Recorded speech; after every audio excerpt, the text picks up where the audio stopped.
আমি এই যে মশলা কষিয়ে নিচ্ছি। আসসালামু আলাইকুম এভরিওয়ান। আমি এখানে সবজি রান্না করব। এই যে এখানে করব, তো আমি এখানে ভালো করে মশলাটা কষিয়ে নিয়ে আমি এখানে এই যে চিংড়ি মাছটা দিয়ে দিচ্ছি। চিংড়ি মাছটা আমি মশলার সাথে সুন্দর করে কষিয়ে নিব। আর সবজিটা একদম মাখা মাখা হবে। এখানে আমি আদা রসুন বাটা দিয়েছি অল্প করে, আর পেঁয়াজ বাটা আর কাঁচামরিচ আর পেঁয়াজ কুচি দিয়ে আমি সবজিটা করব। এখানে আমি খুব সুন্দর করে মশলাটা অনেকক্ষণ ধরে কষিয়ে নিব। কষিয়ে নিয়ে আমি হলো চিংড়ি মাছটা কষিয়ে নিয়ে তারপরে আমি হালকা একটু পানি দিয়ে দেব। পানি দিয়ে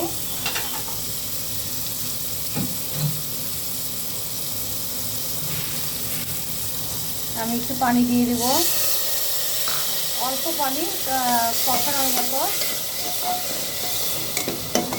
অল্প পানি দিয়ে কষিয়ে তারপরে আমি সবজিটা দিয়ে দেবো, দিয়ে সবজিটা কষিয়ে নেব।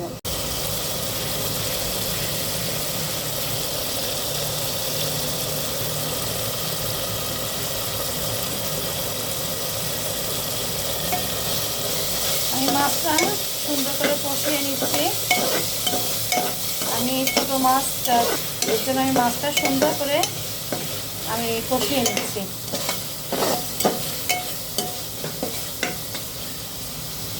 একদম তেল তেল হয়ে উঠবে, তারপরে আমি সবজিটা দিয়ে দেব।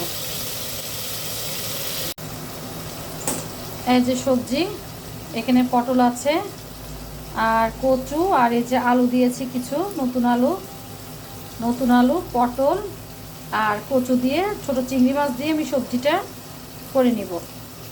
এই টাইপের সবজি কিন্তু অনেক ভালো লাগে।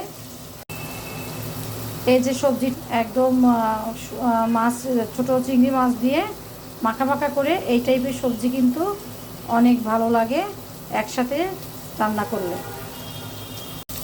তো এই যে আমার মাছ দেখেন একদম তেল তেল উঠে গিয়েছে আর কি সুন্দর কালার আসছে।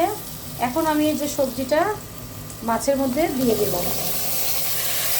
দিয়ে আমি একদম নেড়ে চেড়ে নিয়ে তারপরে আমি রান্না করব।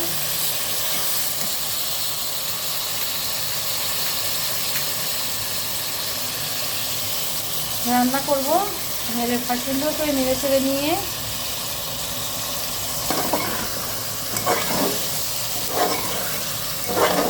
তো ভালো করে নেড়ে নিচ্ছি,